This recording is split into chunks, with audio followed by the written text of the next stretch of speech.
Again, I want to thank everyone for joining us. We apologize for the delay. The Democrats have an important caucus they're at, or conference they're at, we had some technical difficulties here. We'll now, the chair now recommend himself for an opening statement. Alvin Bragg's prosecution of President Trump is lawfare at its worst. The New York County District Attorney's Office began investigating President Trump in 2018. The Southern District of New York months later concluded its investigation into the payments by Michael Cohen and determined no charges should be brought against President Trump. While this was going on, Alvin Bragg was running for the job. While on the campaign trail, Mr. Bragg boasted about the number of times he had already sued President Trump. In January 2021, Mr. Bragg stated, "I'm the candidate in the race who has the experience with Donald Trump," close quote. He said that it'd be hard to argue with the fact that any case against President Trump would be the most important, most high-profile case. Mr. Bragg won and took office in January 2022. A few weeks after taking office, he told one of his prosecutors, Mark Pomerantz, quote, he could not see a world in which he would indict President Trump and call Michael Cohen as a prosecution witness. That's right, after campaigning on going after the former president, Bragg gets into office and realizes the case against President Trump is ridiculous. That is why the Southern District of New York didn't bring it. It's why his predecessor, Cy Vance, didn't bring it. Why did Bragg change his mind? Mark Pomerantz, Special Assistant District Attorney, resigned in protest, and he and his fellow Assistant District Attorney, Kerry Dunn, leaked their resignation letter to the New York Times. After that, the left began the pressure campaign on Alvin Bragg, and suddenly the zombie case was resurrected. One of the first things Alvin Bragg did was hire Matthew Colangelo, a top official in the Biden Justice Department who had a history of taking on President Trump and his family's businesses.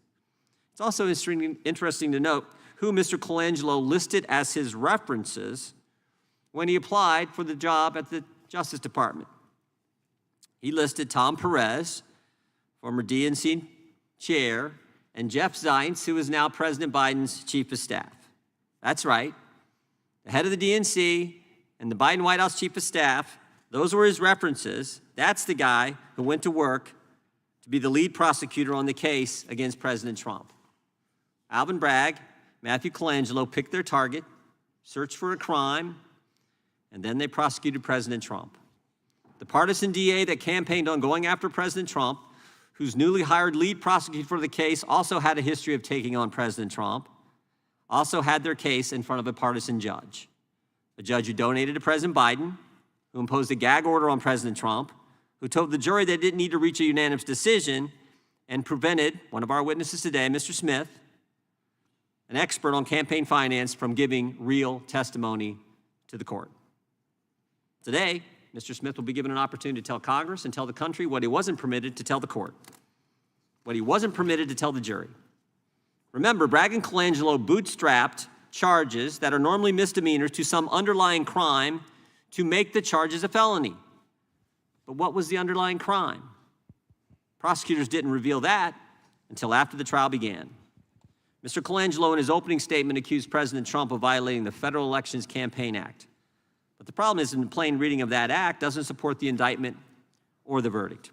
As Commissioner Smith stated, allowing this prosecution to go forward and the ultimate jury decision threaten the enforcement procedures established by Congress under the act and stretch the meaning of the statute in such a way as to threaten due process of law.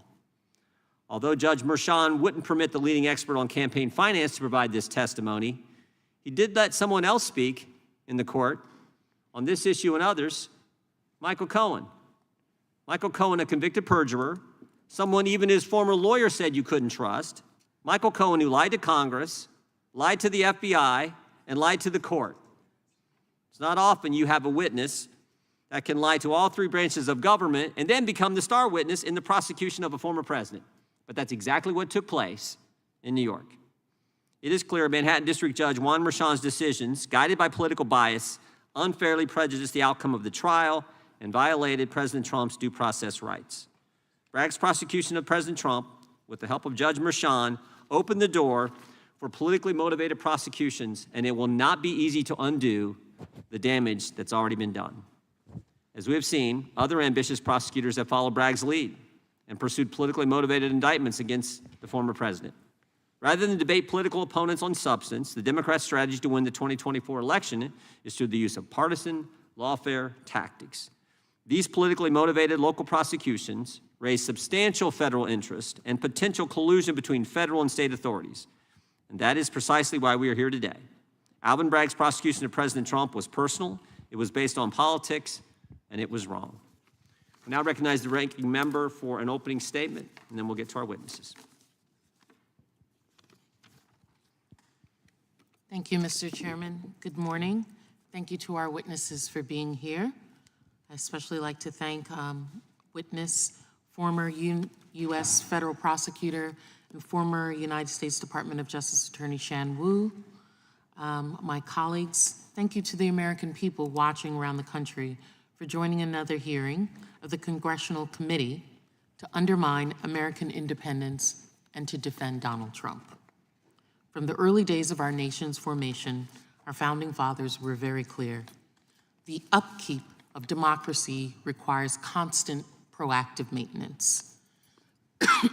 In his letters to fellow founding father and his political opponent, John Taylor, then former President John Adams wrote, "Democracy has never been and never can be so durable as aristocracy or monarchy. Remember, democracy never lasts long. It soon wastes, exhausts, and murders itself. There never was a democracy yet that did not commit suicide. Those passions are the same in all men under all forms of government. When unchecked, produce the same effects of fraud, violence, and cruelty. American democracy has always been a question of progress, not finality. Democracy has been given to us with the blood, sweat, tears, and efforts of Americans who came before us, who struggled long and hard to build and protect every democratic institution we have. Indeed, our country's dark past, the very foundation of our economic juggernaut on the world, was premised on a sick institution called slavery that some now want to even erase. This democracy that our ancestors struggled to bring us all into, these rights, some of which some Americans do not even have all of, are fragile. Remember that the great Republic of Rome was destroyed. Greece was destroyed. Germany of the early 20th century, destroyed. Spain. These great empires are gone. Human history is laden with examples of great nations, republics, and democracies that were once beacons of human progress and eventually destroyed by hubris, autocrats, and the rabid ambitions of an empowered few. Falls do not happen overnight, but the signs are there if you want to see them. In those republics, those democracies, slowly but surely, rights are stripped away. My fellow Americans, that's happening here in this country. The right for a woman to choose what to do with her body, stripped away in 15 states. Immigrant children being stripped away from their families.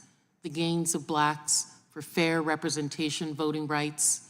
Recognition of the historic lack of creating an even playing field, stripped away. Slowly but surely, the structures, the laws, and the institutions intended to make the nation great have been and continue to be eroded.